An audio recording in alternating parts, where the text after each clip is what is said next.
Hi guys, welcome back to the Library of Alexandria. And today I'm going to talk about my October TBR. But we're going to talk about October and its TBR in the subjunctive mood, which is the mood of potential and wish and desiring, as opposed to the indicative mood, which are facts.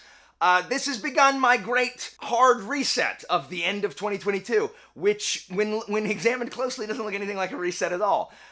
But I am bound and determined. This is mine sacred vow. I make a lot of these sacred vows on the channel, but for this one, I am going to, for the rest of the year, I am going to be reading mostly the next books in series, because I have several series that I could easily close out. I could close out 5 or 6 series before the end of the year if I just stuck to them.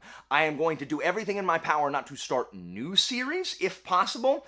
I will break it up a little bit with like standalones. Like I plan on reading, Parker short stories and, a standalone Parker novel, or like throwing in a Pratchett or a Agatha Christie or whatever in between, reading some short stories, Lovecraft, Kin Liu, etc. But as far as full-length novels, I am going to make every attempt to not start new series and just try to finish up series that I have begun. So, without wasting any more time, Let's get down to business. let's talk about my October subjunctive TBR. So I don't actually have, there's just so much in the ether that I didn't even grab the books off my shelf. So I'm just going to talk about the books that I think I can get done in November, or there's an array from which I will choose. So the first is Fury Song, which is book 3 of the Aurelian Cycle by Rosaria Munda.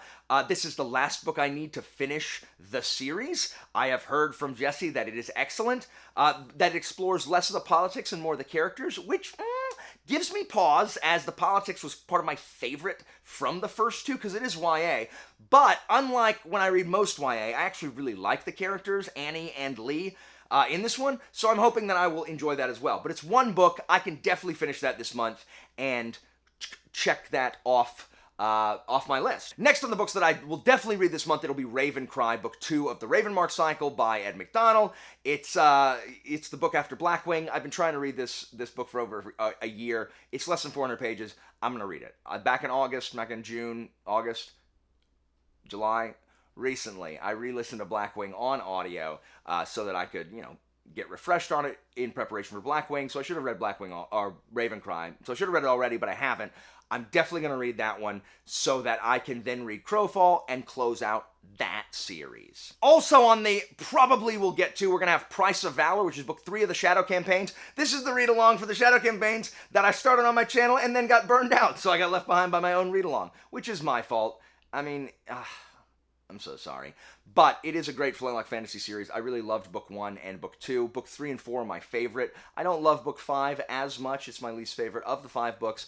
But Price of Valor is long. The freaking Shadow Campaigns books are long. It's like 600 pages.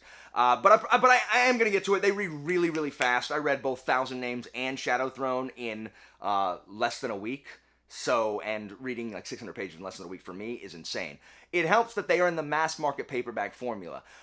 Publishers, why have you abandoned mass market paperback? Like, why? Why have you abandoned mass market paperback, and then the only, vestiges that you have of that format are those tall, skinny, Frankensteinian abominations that no one wants to read? They're awful. They're just terrible. Bring back the MMPB. Another book that I am probably going to get to, definitely going to get to, I think it's maybe my next read, is Shadows of Self, which is Mistborn Era 2, Book 2. I've been told by everyone except Ben that this one is better than the previous one. I've got an Alloy of Law review coming out soon. I didn't hate it. I also didn't love it.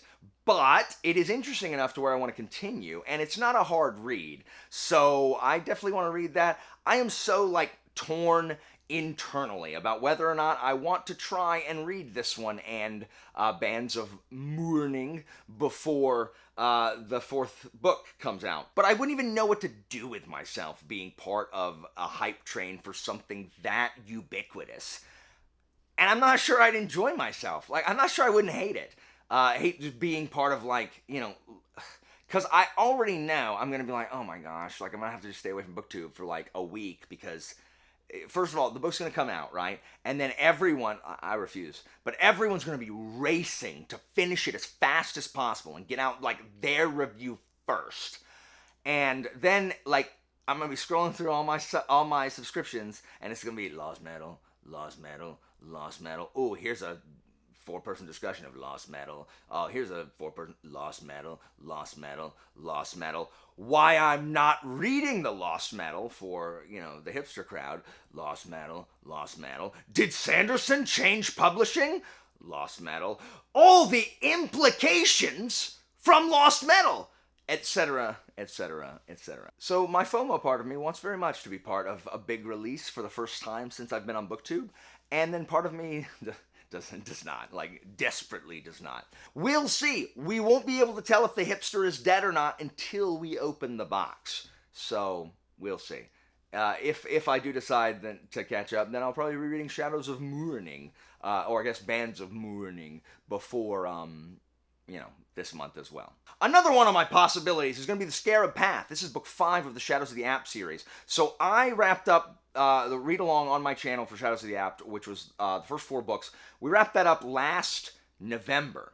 So it's been 11 months since I last read a book in this series. Books 1 through 4 wrap up the first arc, but now there's like books 5 through 10. And several people who read the first 4 with me have already finished the series. They have continued on. I desperately want to do that. I really, really enjoyed them. It's just so much about them are like specifically for me, from like the level of tech to the cool different like races and powers, to the Greek city-state type warfare that they have everywhere, and the nature of war and how war advances technology and things like that. So I'm really excited to actually get to it. The thing is, they're long. They're all over 500 pages. And I do not anticipate finishing Shadows of the Apt this year, but I definitely know that I want to make progress so that I can finish it early in 2022. So Scarab Path is on there if I have the time and kind of, the ability to do that. Additionally, I still have 3 patron reads like backed up in the plumbing that I definitely plan on reading. It took me 6 months to read Tagana. I'm gonna get to it, and that is Shards of Anur by Lois McMaster Bujold, Shadows of the Torturer by Gene Wolfe, and then the one that's supposed to be from this month is The Blade Itself by Joe Abercrombie. I have been told that this I can listen to this on audio without losing anything, even though I don't really like to listen to fantasy books for the first time on audio. And if that is the case, there's a greater than 0 chance that I will get to The Blade Itself, because it will be easier for me to listen to it on audiobook than to find time to physically read it. But worry not. They are there. Like, I am going to read them. I'm going to try to get to them as soon as possible. If I have to do it during my readathon in the December months, or if I have to devote all of January to finishing, catching up on Patreon backup books, I will do it. Other things that I could add, just depending on how I feel, because sometimes I finish a book and I'm just like, I want to read something fast. I might read another Agatha Christie. I might read Pines by Blake Crouch, which Michael Knipp recommends to me effusively. I might read Witches Abroad, which is a Pratchett. Like, I just wish I had a Discworld book that I know I like better on deck. So maybe I'll read Small Gods. I know I like Small Gods. Or The Truth. The Truth is one of my favorite standalones. I might read The Truth. I might put The Truth on deck instead of Witches Abroad, because that way I know, like, this is something that I will enjoy. So that's kind of like the realm of things that I'll be reading. Other series that I definitely want to finish by the end of the year are, I should have thought of the answer before I actually began that statement. I gotta go look at my spreadsheet. But there are several that I have like 2 books in that I could finish, that I literally could wrap up. But I definitely want to make more progress in Rhyria Revelations. Want to make progress in Shadow of the Apt. I want to make progress in Sebastian de Castell's Spellslinger series as well. So guys, what do you have on deck for October? What are you most excited to read in October? And other than Blade itself, what should I prioritize reading? Guys, that's it for me for today. As always, information about my Patreon and Discord is down in the description, and I'll see you next time, guys.